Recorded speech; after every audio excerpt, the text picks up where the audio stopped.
Hey all, and welcome back to another episode of There's Danger Here. I'm Leilani, and today we're going to go to another case down under. So let's go back to Australia.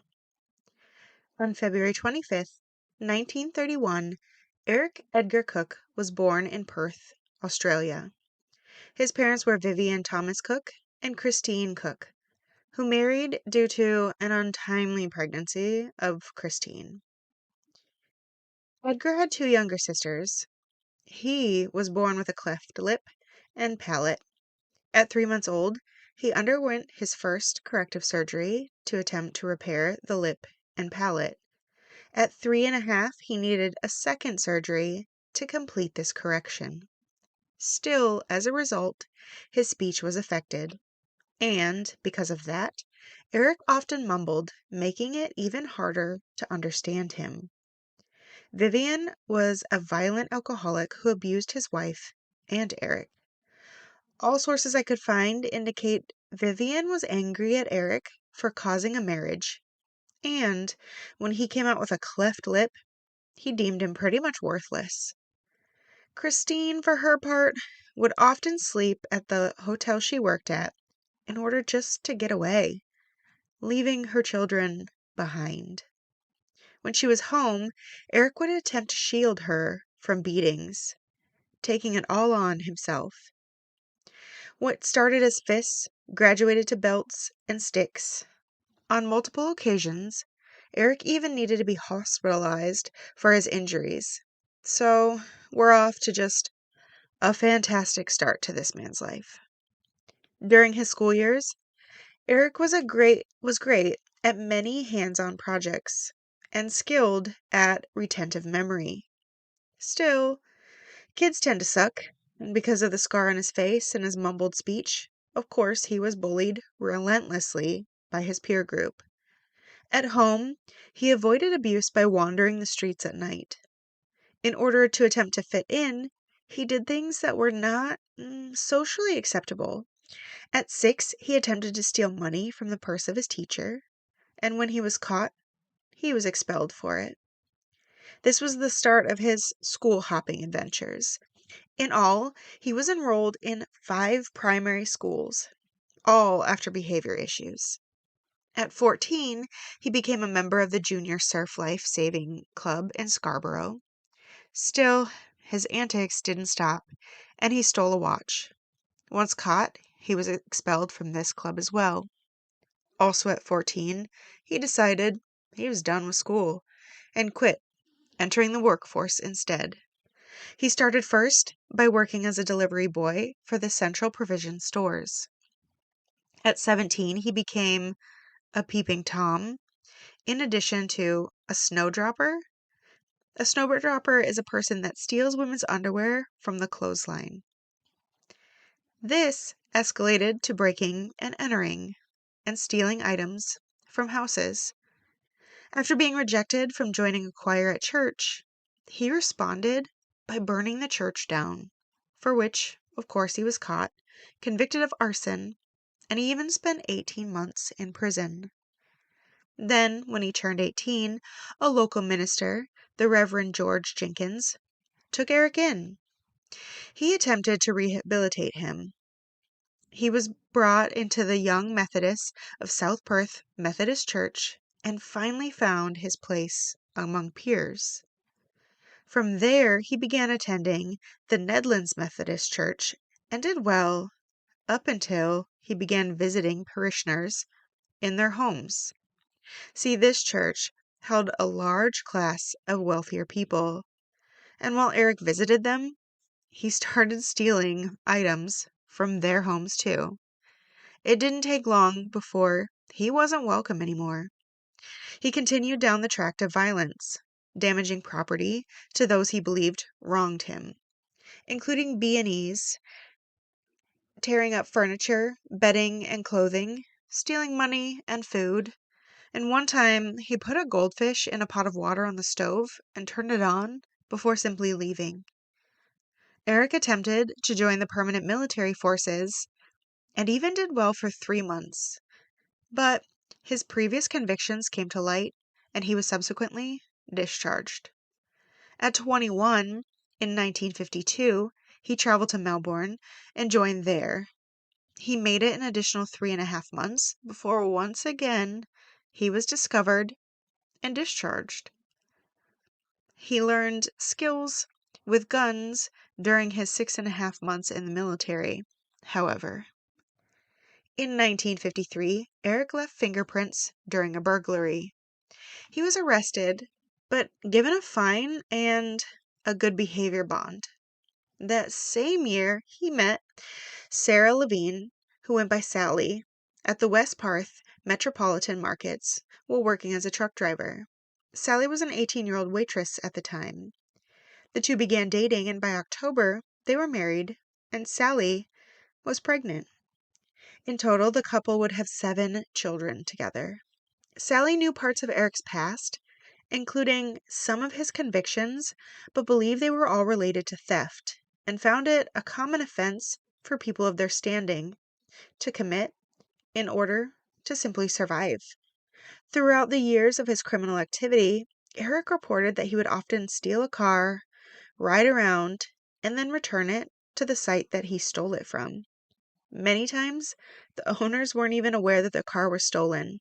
And at the time, Perth had a low rate of crime, so owners often left their keys in the ignition of the vehicle when they were gone. In 1955, he did steal a car and was caught, and for this, went to prison, being sentenced for 2 years, but was released early in December of 1956.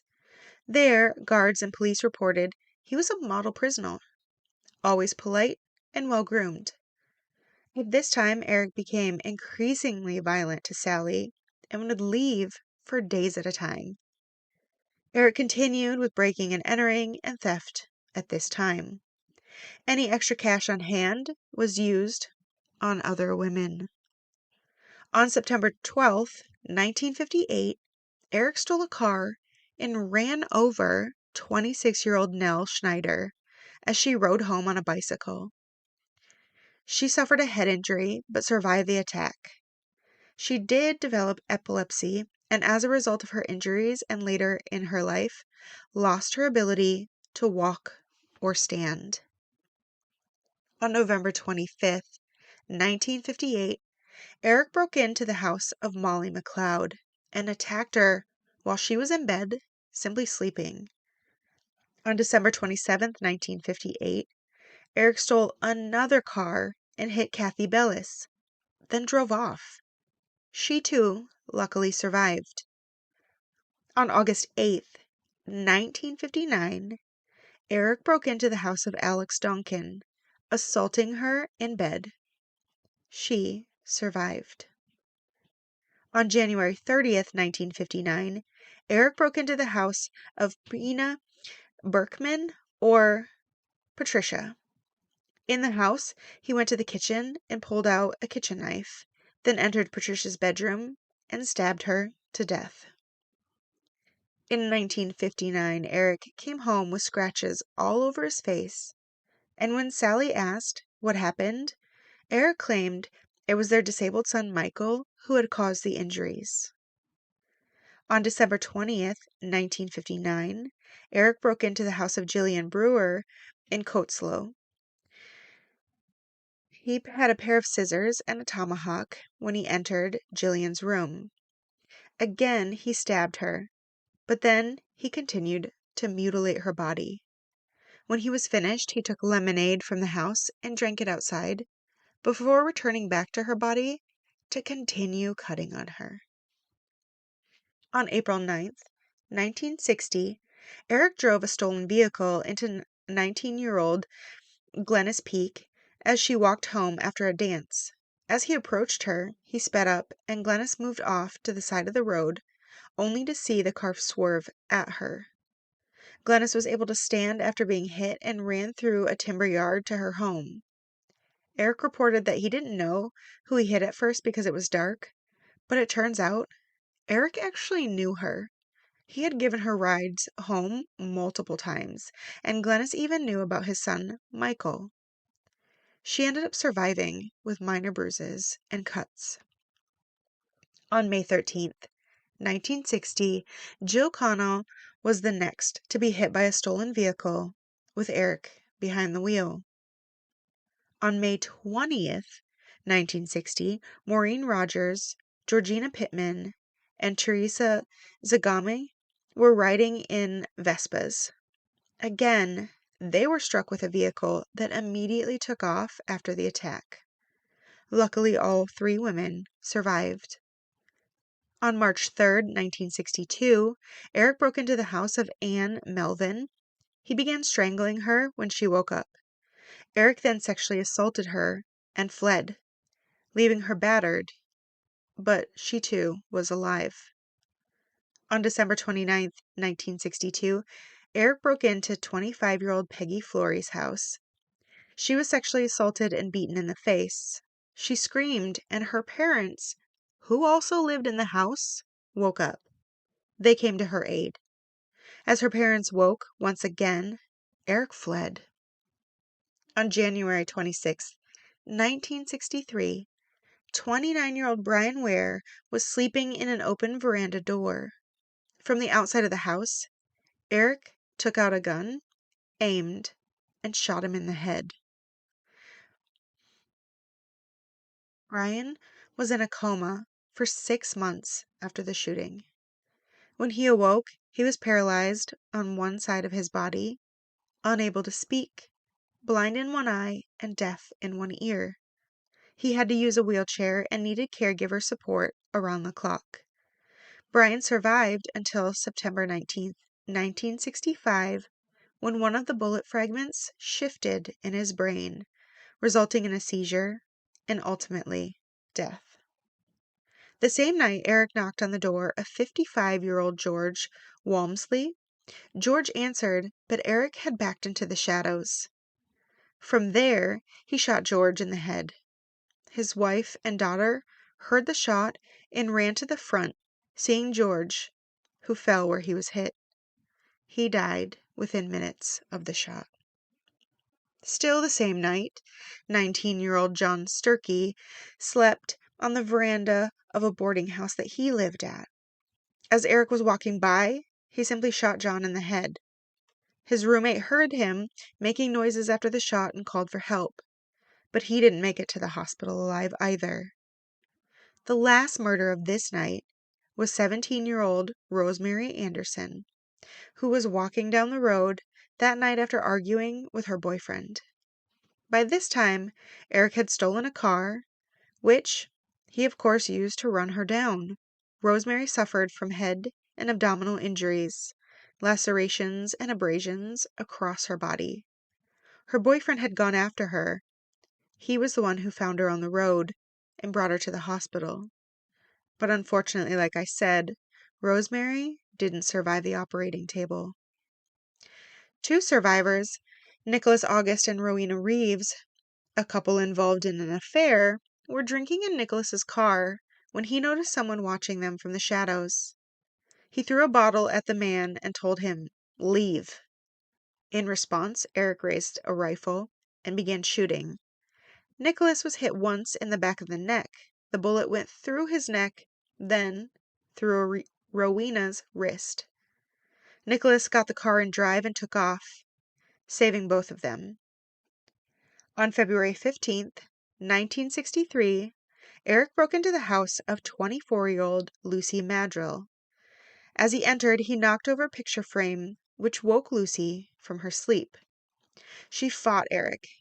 Eric strangled her with his hands until she was unconscious, then grabbed a cord from a lamp beside the bed and finished strangling her. After this, he raped her and dragged her into the neighbor's lawn. There, he took an empty whiskey bottle and again raped her with that. On June 15, 1963, Eric broke into the flat of Carmel Reed, breaking into a window and waking Carmel in the process.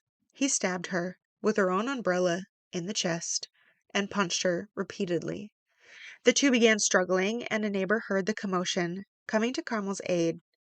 Eric fled, and Carmel survived. On August 10th, 1963, Eric broke into the house of the Dodd family. Babysitter 18-year-old Shirley MacLeod was asleep on the couch. Eric shot her in the head where she slept, after which Eric tossed the rifle, which turned out to be stolen. Of course, he left it in some bushes. An elderly couple noticed it and called the police. Police matched the ballistics to Shirley. They also decided it was very likely their killer would come back for said rifle.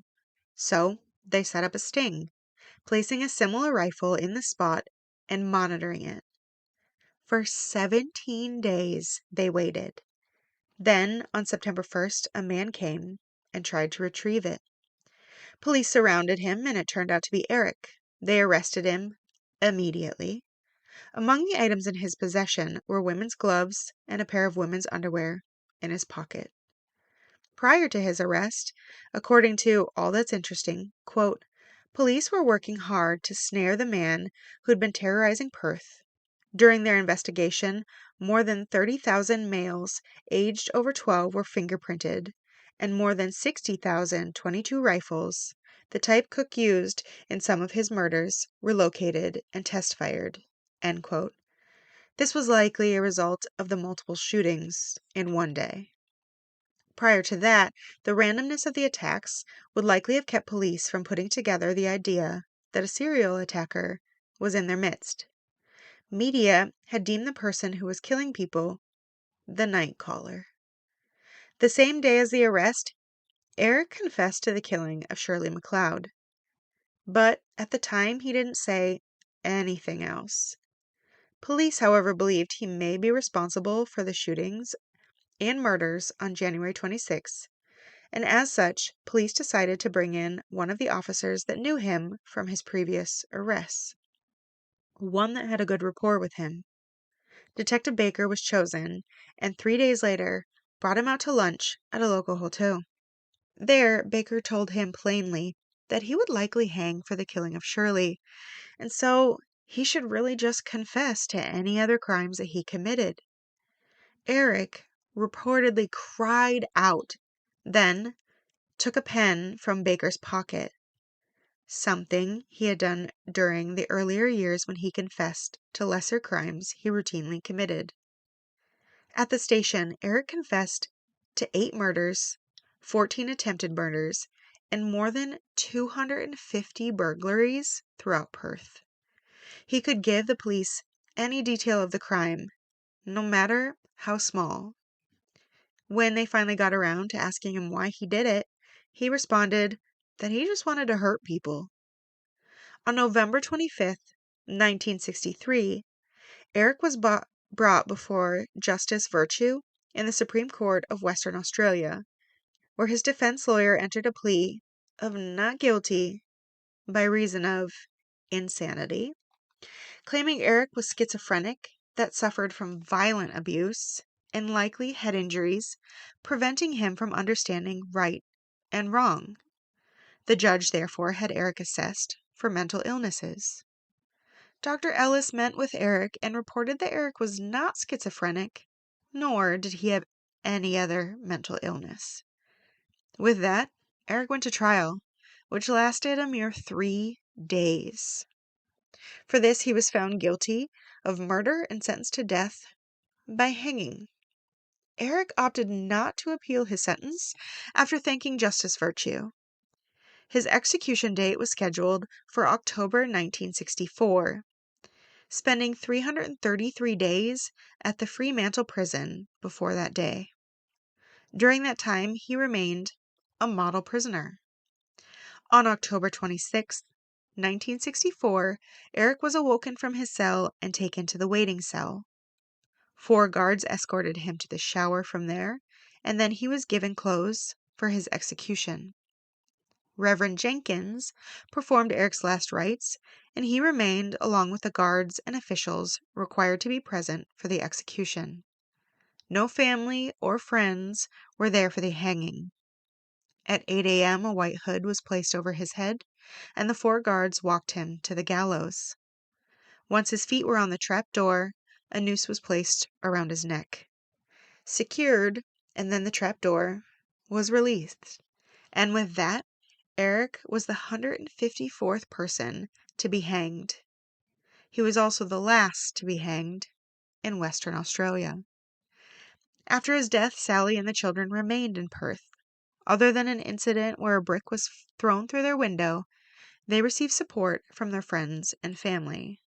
After all, they were victims in their own right. Now I know this is a rather short one, but it is gruesome, and he did have a reign of terror over Perth that lasted for years if you include the burglaries. But with that, that's the story of Eric Edgar Cooke, Perth's night caller. To all those out there listening, be careful. It really is a dangerous world we live in.